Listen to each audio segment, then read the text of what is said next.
Iran ने पहले से ही 34 खंडों में अपने डिफेंस को बांट दिया था। डिस्ट्रिक्ट एक प्रकार से जोन बना लिया, 34 जोन। और उसमें हर जोनल चीफ को यह ऑर्डर दे दिया कि आप अपने कमांडर इन चीफ या जो सुप्रीम लीडर है उसकी प्रतीक्षा मत कीजिए, या प्रेसिडेंट की प्रतीक्षा मत कीजिए, वो रहें न रहें। आप सभी अपने अपने जोन के चीफ हैं, आप स्वतंत्र होकर के निर्णय लीजिए और जो कुछ भी एमिनिशंस है आपके पास, आप उसका भरपूर इस्तेमाल कीजिए। और यह भी कहा कि आपको डायरेक्ट अमेरिका पर, अभी अमेरिका में भी कुछ ड्रोन्स पाए गए हैं अभी। अब वो ड्रोन कहां से पहुंचे हैं भगवान जाने।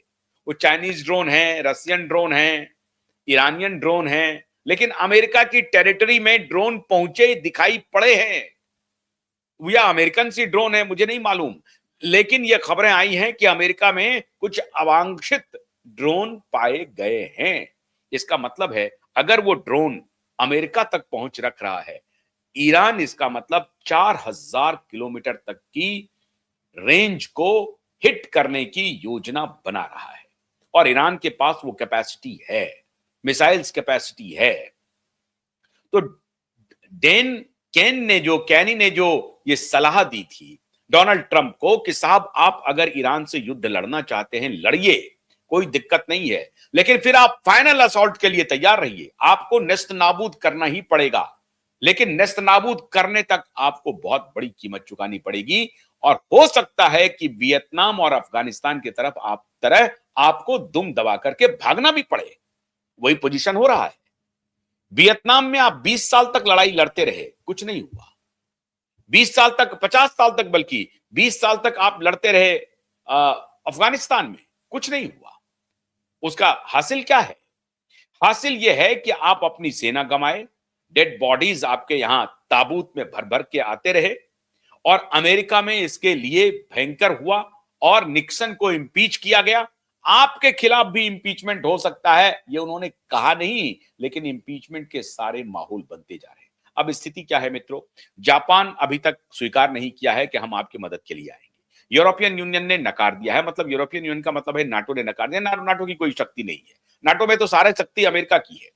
तो नाटो ने कहा कि हम जाके क्या करेंगे, हम कुछ कर नहीं सकते हैं। इंग्लैंड अभी चुपचाप बैठा हुआ है, फ्रांस कोई प्रतिक्रिया नहीं दे रहा है, रसिया और चीन से कहने की हिम्मत नहीं हो रही है। कैसे कहेंगे, वो तो दुश्मन नंबर 1 है। रसिया इन, चीन इधर है। भारत अभी चुपचाप शांति से शांति के दूत बनकर के बैठ गए हैं। साउथ इनके साथ सुनने के लिए तैयार नहीं है, साउथ अफ्रीका और ब्राजील वगैरह। तो कोई इनकी मदद के लिए नहीं आ रहा। अब इजराइल और अमेरिका दोनों अकेले पड़ गए हैं। अंततः आप देखेंगे कि अमेरिका इजराइल को झटका देकर के भाग जाएगा और कहेगा कि साहब आपने युद्ध शुरू किया था।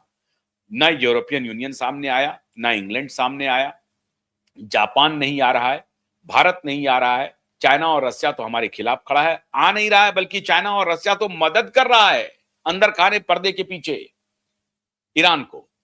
और उनके मदद के बिना ये युद्ध प्रोलॉन्ग हो नहीं सकता है, ऐसा मानना है ट्रंप का। मेरा मानना है कि सिर्फ रशिया और चाइना के मदद के बिना भी ईरान की अपनी कैपेसिटी जो है, सबसे इंपॉर्टेंट बात है कि बहुत सारे डिफेंस एक्सपर्ट, आपने सुना होगा, अभी जीडी बख्शी ने कहा कि ईरान की सबसे खासियत क्या है कि वो जो मार्टिरडम है उनका, वो जो शहीदी भाव है कि हम शहीद होते रहेंगे और रक्त बीज बनते रहेंगे।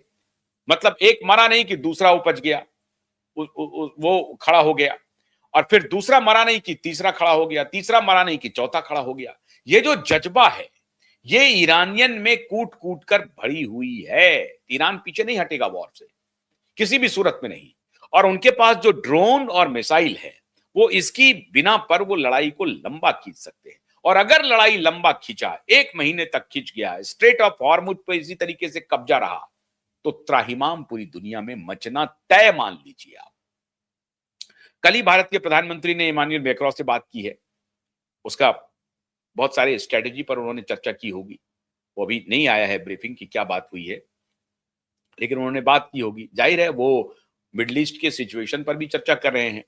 भारत की डिप्लोमेसी बहुत शानदार अभी चल रही है। मिडिल ईस्ट में यूएई से भी बात कर रहे हैं, वो सऊदी अरबिया से भी बात कर रहे हैं और ईरान से भी बात कर रहे हैं। अभी जो 2 टैंकर्स आए हैं जिसमें एलपीजी और पेट्रोलियम पदार्थ है, वो सब लेकर के 2 टैंकर आ गए और भारत का जो नेवी है वो स्कॉट कर रहा है अपने वेसल्स को, अपने टैंकर को, ऑयल वेसल्स को। ऑयल टैंकर्स को पूरी तरह से स्कॉट कर रहा है। स्ट्रेट ऑफ हॉर्मुज के पास से गुजरने के लिए ईरान ने उनको सहमति भी दी है। लेकिन अब दिक्कत यह है कि अगर उन्होंने पानी के अंदर अगर बॉम्ब प्लांट कर दिए हैं, माइंस लगा रखे हैं एक प्रकार से, ऐसी स्थिति में क्या होगा? तब ये इंटेलिजेंस इनपुट तो ईरान ही देगा कि भाई इस इलाके में हमारा माइंस लगा हुआ है, वाटर माइंस, अब आप इन इलाकों से गुजरिए। अब इधर क्या हुआ है, लिंकन जो युद्धपोत है अमेरिका का, वो पहले ही आ चुका है पैसिफिक में।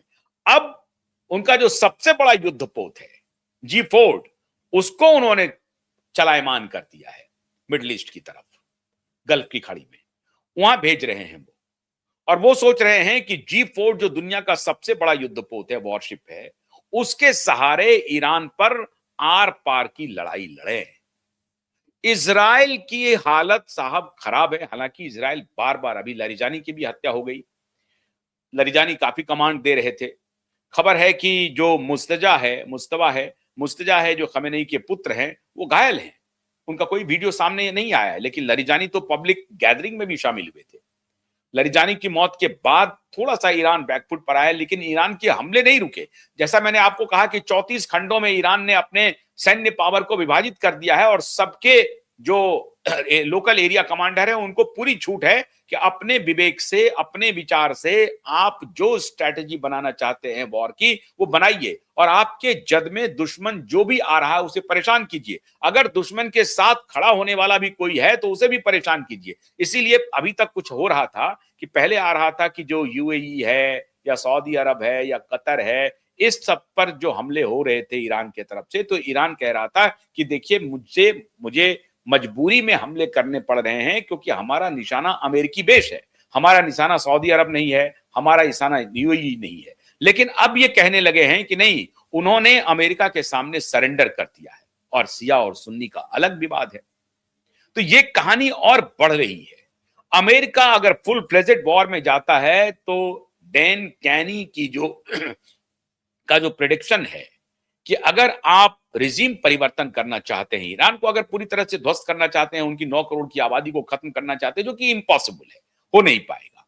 तो 9 करोड़ की आबादी को खत्म नहीं कर सकते हैं, आपका इंटेंशन है कि वहां पर रिजीम चेंज कर दें।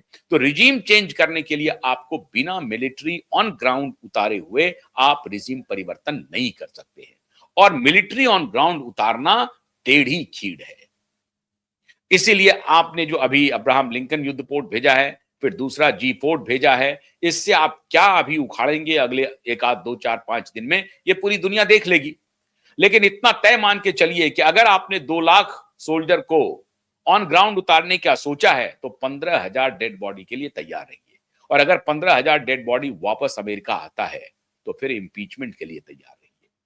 मतलब वही वियतनाम वाली हालत होगी, वही अफगानिस्तान वाली हालत होगी।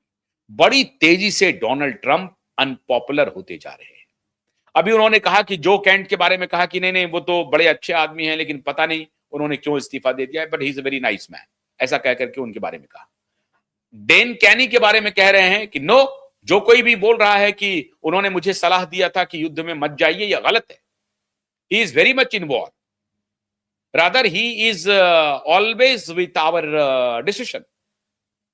वो हमारे डिसीजन से अलग नहीं है, वो हमेशा हमारे साथ में है। कौन कह रहा है कि डेन कैनी जो है वो उन्होंने हमें सलाह दी थी कि आप ईरान के साथ वॉर को एक्सटेंड मत कीजिए। और जो कैंट ने जो कहा था कि ईरान हमला नहीं करेगा, यह गलत है। ईरान के ऊपर संदेह करना कि ईरान अमेरिका के ऊपर हमला कर देगा। ईरान क्यों हमला करेगा? टोटल झूठ बोल रहे हैं माननीय ट्रंप, टोटल, एकदम लगातार ही steering lies lies lies lies lies lies, total झूठ। तो डोनाल्ड ट्रंप का झूठ अब बार बार पकड़ा जा रहा, उनके अपने स्टाफ, उनके अपने डिफेंस पर्सनल इस्तीफा